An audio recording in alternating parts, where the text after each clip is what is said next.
Tu sais à l'horreur des bons films, des navets, des films cultes, des top 10, des complots, des légendes, des rumeurs, des niaiseries. T'aimes ça, t'en veux plus, toujours plus. Ben de gros, check, ben ça. Check ça, check ça, check ça, check, ben ça.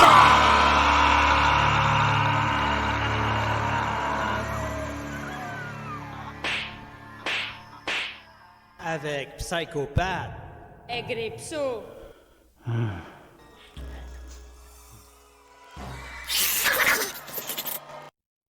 Alors, ma prochaine histoire est assez populaire sur le net. Vous avez sûrement vu la photo.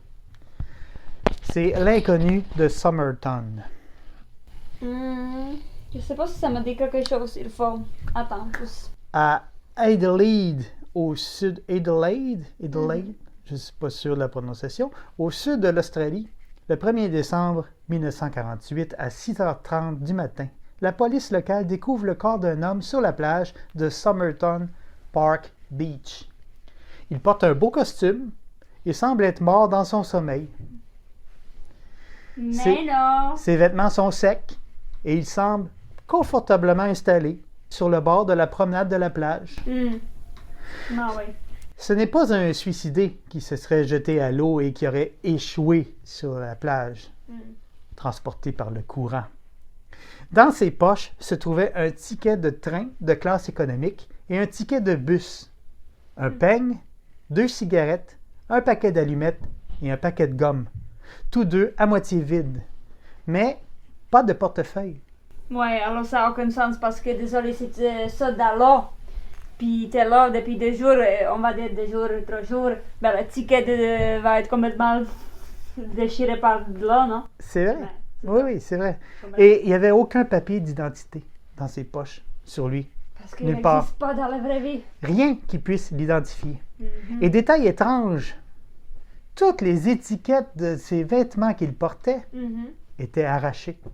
Comme pour être sûr qu'il n'y ait aucun moyen d'identifier cet homme. Ben ouais, donc. Ah oui, toutes les étiquettes et les marques de fabrique. À première vue, rien de particulier distinguait l'homme. Ses cheveux étaient brun-roux, ses yeux gris, apparemment dans le début de la quarantaine. OK. Ni ses mains ni ses ongles ne montraient aucun signe de dur labeur. Cependant, les pathologistes ont noté quelques caractéristiques assez inhabituelles. Comme quoi, hein? Ses gros et petits orteils pointaient vers le centre du pied, comme ceux d'un danseur. En plus, son corps était en excellente condition physique et ses mollets étaient particulièrement forts et surdéveloppés, comme ceux d'une personne qui marche souvent en talons hauts, on ne sait jamais, ou plus probablement d'un danseur de ballet. Ah ben. Autre caractéristique inhabituelle, ses oreilles. La partie supérieure de ses oreilles OK. était surdéveloppée par rapport à la partie inférieure. Ah ouais. Une caractéristique très rare, présente chez seulement 1 ou 2 % de la population mondiale. Intéressant. Il était atteint aussi du syndrome de l'hypodontie. Que c'est ça, tu vas me dire? Hein? OK, c'est ça. C'est un défaut génétique présent, encore une fois, chez seulement 2 % de la population. Vous imaginez posséder les deux? Hein? C'est déjà rare. Lui, il possédait 2 difformités extrêmement rares. Chez ces gens, les incisives supérieures sont manquantes, non pas d'incisives. Tu comprends? Ils ont les palettes, puis tout de suite à côté, les canines. C'est une condition génétique rare, OK. très rare. Alors, la police a eu beau chercher dans les dossiers dentaires, les danseurs professionnels portés disparus, les fichiers d'empreintes digitales des personnes disparues, rien. Ils n'ont trouvé rien. Rien. Il n'existe pas du tout. En janvier 1949, une valise a été retrouvée à la gare d'Adelaide. Une valise qui avait été contrôlée la veille de la découverte de l'homme sur la plage, mais dont tous les étiquettes de voyage ont été enlevées. Ah ouais. Ah, ça commence à être bizarre, là. Ah oui. La valise contenait un mélange assez inhabituel d'effets personnels, tels que un couteau, une paire de ciseaux, un pinceau à pochoir et quelques pièces de vêtements dont, encore une fois, toutes les étiquettes ont été retirées. Ben voyons donc. sauf 3, dont les étiquettes portaient le nom Keane. Qui? Ben oui. Malgré tous ces indices, et malgré un avis de recherche lancé dans tout le pays montrant la photo de son cadavre, son identité est restée un mystère complet, même jusqu'à aujourd'hui. L'autopsie a montré que le cœur de l'homme était en parfaite condition, comme j'ai déjà dit, était en parfaite condition physique, ce qui excluait l'infarctus comme cause possible de sa mort. Ouais. Son corps ne portait aucune trace de violence. Par contre, on a trouvé des traces évidentes d'hémorragie interne dans son estomac et aussi dans son foie et sa rate. OK. Sa rate était extrêmement gonflée. Ben voyons. Ça, ce sont tous des signes classiques d'empoisonnement. Sauf que Ouais. aucun poison n'a été trouvé dans son sang. Des experts ont testifié qu'il y a des poisons appelés glucosides dont une infime dose suffit pour tuer un homme, mais qui est pourtant impossible à détecter dans le corps. Ben, C'est c'est ça. c'est possible. Ben oui. Donc, devant ces traces évidentes, les responsables de l'enquête, bien qu'ils n'aient pas été en mesure d'en trouver la preuve, ont suggéré que la mort de l'homme est bel et bien le résultat d'un empoisonnement criminel et non accidentel. Ben ouais. Par contre, le fait que l'homme n'avait pas de taches de vomissure ni de saignements externes suggère fortement qu'il n'est pas décédé sur cette plage, mais plutôt qu'il est mort ailleurs, puis qu'on l'ait soigneusement nettoyé, puis transporté et placé sur cette plage dans la Ouais. position confortable de repos. Alors, en juillet 1949, en réexaminant les effets retrouvés sur l'homme mystère, on a trouvé un vieux bout de papier roulé, très serré et enfoncé profondément dans une poche cachée du pantalon de Ah, l'homme. ouais. Sur ce papier étaient inscrits 2 mots, Tamam Shud. Ces 2 mots sont extraits d'un poème célèbre intitulé Rubaiyat, écrit par le poète persan Omar Khayyam. Et les mots signifient est terminé ou est fini. Oh, wow. C'est comme une mafia qui... Oh. C'est ça. Ça semble un message clair de la personne qui a tué John Ouais. Doe, soit une autre personne ou lui-même. Ben voyons donc. Le poème était populaire à l'époque et son message était que tant que nous sommes en vie, nous devons profiter de cette vie au maximum Ben oui, c'est ça. pour que, quand vient le temps de mourir, nous n'ayons aucun regret. La police a lancé un avis de recherche pour tenter de retrouver une copie du livre dans lequel est publié ce poème, et une copie a effectivement été donnée aux policiers. Un livre qui aurait apparemment été jeté par la fenêtre d'une voiture stationnée tout près de la plage où on a retrouvé le corps de John Doe. Ouais. Dans cette copie du livre, là, ça devient vraiment intéressant. Écoute bien ça. Oui. À la dernière page, les mots Tamam Shud ont été déchirés. Pourquoi? Ben voyons donc. Preuve que le bout de papier provenait bel et bien de cette copie du livre. Mais la police a également trouvé sur cette page ce qui semblait être un code secret écrit en 4 lignes et aussi ce qui semblait être un numéro de téléphone. On Hein? appelle tout de suite. Ça devient intéressant, n'est-ce Ben pas? oui, ben oui, ben oui. On a publié le mystérieux code dans un journal local et des décrypteurs amateurs et professionnels se sont tous essayés à déchiffrer le code. À ce jour, personne n'y est parvenu. Ben voyons donc. Mais le numéro de téléphone, lui, il a donné de meilleurs résultats. T'es curieuse, hein? Ben oui. Vous aussi, hein? Il menait à une infirmière qui habitait à environ 400 mètres de l'endroit où reposait le corps de l'homme de C'est Somerton. ça. Infirmière qui savait les poissons. Quand on l'a retrouvé et interrogé, Poissons. l'infirmière a déclaré ne rien savoir sur un homme Ben, correspondant à C'est la ça. description de l'homme de Somerton. La police l'a malgré tout convaincu de venir jeter un œil sur le buste, c'est-à-dire le moulage de la tête Ouais, ça veut et dire du tu torse prends qu'on a un, fait puis tu jettes. de la victime. C'est ça. Ce qu'elle a fait, et au moment où la dame a vu le moulage, elle s'est pratiquement évanouie sous une émotion intense. Ben voyons donc. Mais après, elle a quand même continué de nier connaître cet homme.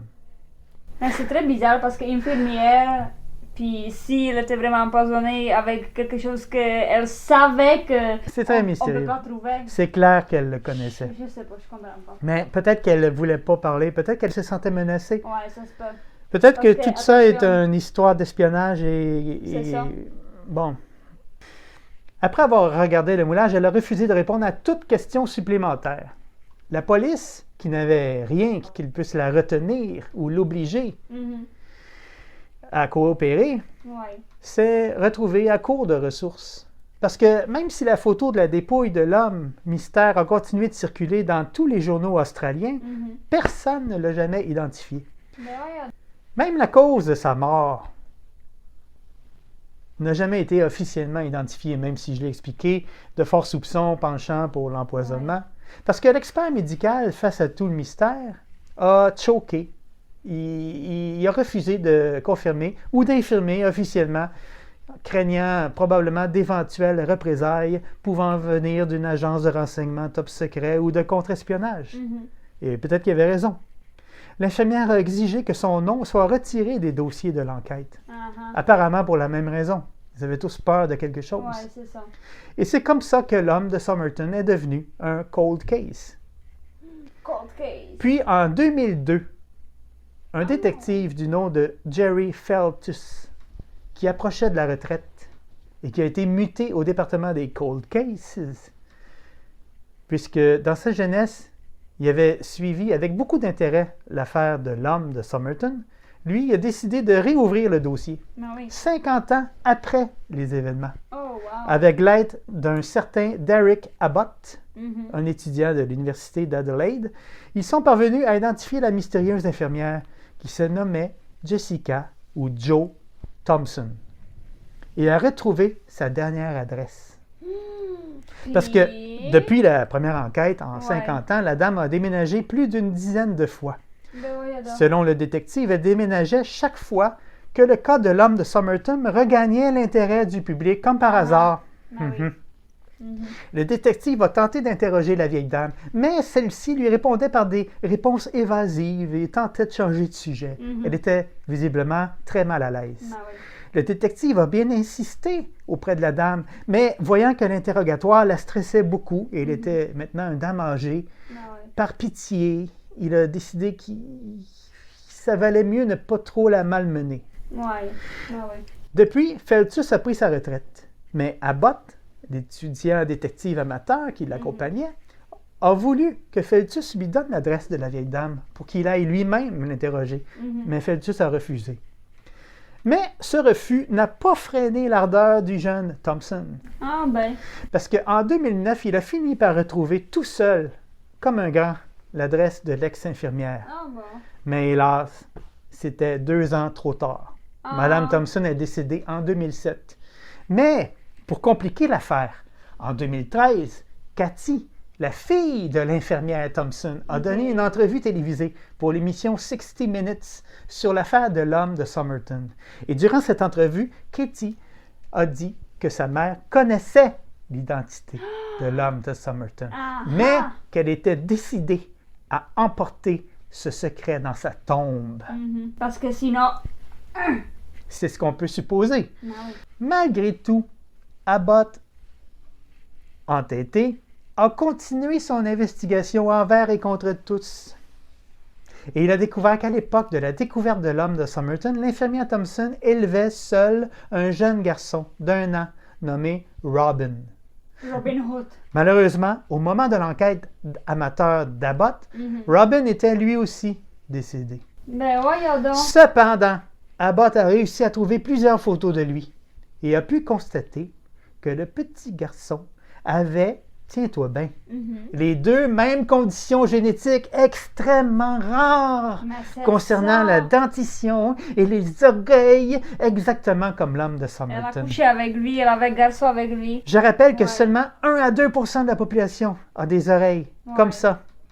Et seulement 2% de la population sont atteints du syndrome de l'hypodontie. Ouais. Vu les chances qu'un individu présente ces 2 caractéristiques-là en même temps sont Ah oui. extrêmement rares, je vous dis Vraiment pas les bizarre. chances que 2 individus présentent ces 2 C'est caractéristiques. complètement malade. C'est En fait, entre 1 sur 10 000 et 1 sur 20 000, les chances que deux individus c'est beaucoup. possèdent les mêmes caractéristiques spéciales. En tout cas, pour Abbott, cette découverte est plus que suffisante pour le convaincre que le petit Robin était bien le fils de l'homme de Somerton. Ah oui. Ça fait plus de 20 ans maintenant que Abbott essaye de percer le mystère de l'homme de Somerton. Alors, à force de persuasion, Abbott a réussi à convaincre, par l'usure, le district attorney de l'Australie du Sud d'approuver l'exhumation de la dépouille de l'homme de Somerton. Alors oui, le 19 mai 2021, les restes de l'homme de Somerton ont été exhumés. Et le processus d'extraction et d'analyse d'échantillons d'ADN a commencé. Mais ce processus, étant donné que la source, maintenant, aujourd'hui, n'est plus qu'un tas d'os vieux d'un demi-siècle, ça peut prendre plusieurs années. Et aucun résultat n'est garanti. Il va falloir être patient. Mais le fait est que maintenant, grâce à l'obstination de Derek Abbott, tous les espoirs sont permis pour qu'un jour prochain, peut-être bientôt, le mystère de l'homme de Somerton soit finalement résolu. Et je vous promets un update si c'est le cas. Parmi les possibilités, il y a celle que l'homme de Somerton soit en fait un citoyen britannique répondant au nom de H.C. Reynolds, parce qu'une carte d'identification d'un marin datant de 1918 a été retrouvée et montre la photo d'un jeune homme qui pourrait être la version plus jeune de l'homme de Somerton. Un spécialiste de reconnaissance faciale assure que les deux hommes sont une seule et même personne, mais peut-être que l'analyse d'ADN pourra confirmer cette possibilité. On verra. Ou prouver que ce n'est pas le cas. Ouais. Ben oui. Alors, qu'est-ce que tu en penses? C'est un bon mystère, hein? Ben oui. Et c'est pas fini. C'est à suivre.